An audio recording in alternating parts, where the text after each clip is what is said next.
I'm here today with my dad, Hello.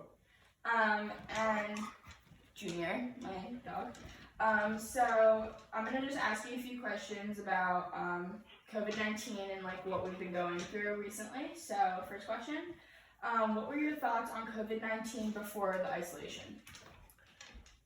In the beginning, I thought it was a lot of hype. Now in hindsight, seemed surreal. Like, no, this can't be happening. This is not real. It's maybe just a bad flu, a bad bug going around, and they'll get a handle on this right away. Those were my initial thoughts on when they first started announcing it. But then it got a little bit more complicated as people started dying. And China seemed like so far away. I don't think anybody knew where Wuhan, China was, especially here in the States, until that became ground zero for the beginning of all this. Did you prepare for the isolation at all? Not necessarily prepared for the isolation. I think most households, especially here in Montville, we tend to have enough on the shelves to get us through for, a week, 2 weeks. So at first it wasn't like, oh my God, we're gonna run out of anything, until my brother called me up and he told me, hey, I'm at Costco and they've taken all the toilet paper off the shelves, like it's all gone. And he's in the medical field. He goes, I think the people are starting to prepare for this, beware of it. But when I went to the store and it was accessible, whether it would be alcohol or toilet tissue or disinfectant, you know what? We didn't hoard it, but we did buy 1 or 2 extra than what we normally would. So it ended up being, we weren't preparing for isolation because I didn't believe isolation was going to come our way. It was more along the lines that, okay, we'll get a few extra and this will be over in about a couple of days or a week. And that's where we ended up. But preparing for isolation, no. What would you have done differently knowing what you know now? Well, knowing what we know now, obviously, you stack the pantry a lot better, especially with, having you home from school, homeschooling, your grandfather who lives with us, being better prepared with masks and gloves, which was something that I don't believe in the beginning any of us thought about. That was a little bit outside the lines for, New Jersey, that we would have stacked up on extra masks or latex gloves. So yes, knowing what I know now, yeah, there's a few extra things that we would have gotten in order to hunker down, especially more dry goods. But, so far so good. We've been able to get what we need, not hoarding it, giving other people the opportunity to get also that we can share in it instead of just going to the store and buying everything up. So we have it and somebody else doesn't. So we haven't put ourselves in that position. We have enough family in town and we've been able to find what we need, sometimes searching a little bit, but we've been able to get what we need when we needed it. And family is only a phone call away, which makes us lucky. What changed in your life, like perceptions, the world around you as a result of COVID-19? Well, I guess the biggest change is being furloughed from work, being, asked to, not be at work. Somebody that's worked since the age of 15 and never not worked a day in my life.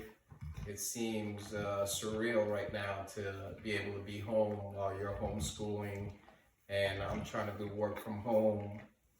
But it's very, very difficult, making the adjustment. But the adjustment's fine as long as we're safe and we're following the quarantine rules, because the last thing I would want is to be at work and bringing that virus home, because that virus is truly an invisible killer.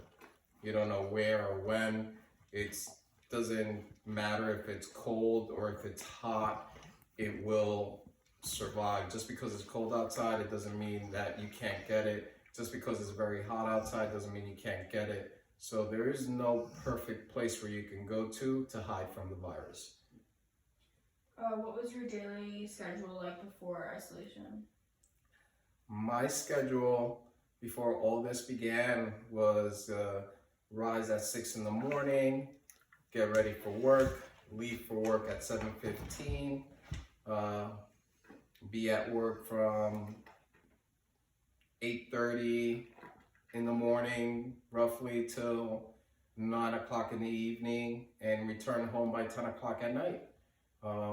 Those were, my days, Monday through Saturday, with a day off in between and a few hours off in the evening and a few hours off in the morning. But other than that, my day was mostly a 60-hour work week away from home, and managing a big team. That isn't happening now. My entire team is home. The store which I manage is actually closed, and we're waiting to see if this COVID subsides a little bit, just to get it under control.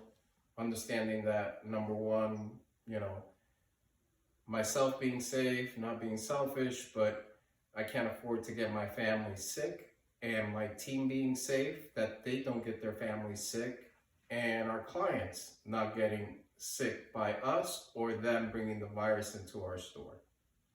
What is your daily schedule like now during this isolation?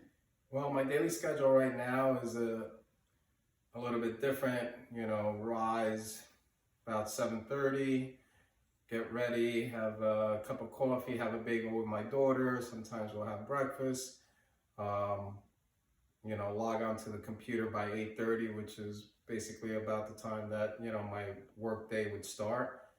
But it's very difficult to work remotely with the computer, to get things done, because the team is not there. We have to communicate via text, cell phone, and you know what? Thank God that we have all this technology right now that we can communicate via FaceTime, texting, phone call, emails, so there's a lot of way that we are communicating, but it's not the same as that human to human interaction where you can see somebody's expression. You can see, the way they behave when you ask them to do something, or they're taking care of something for you.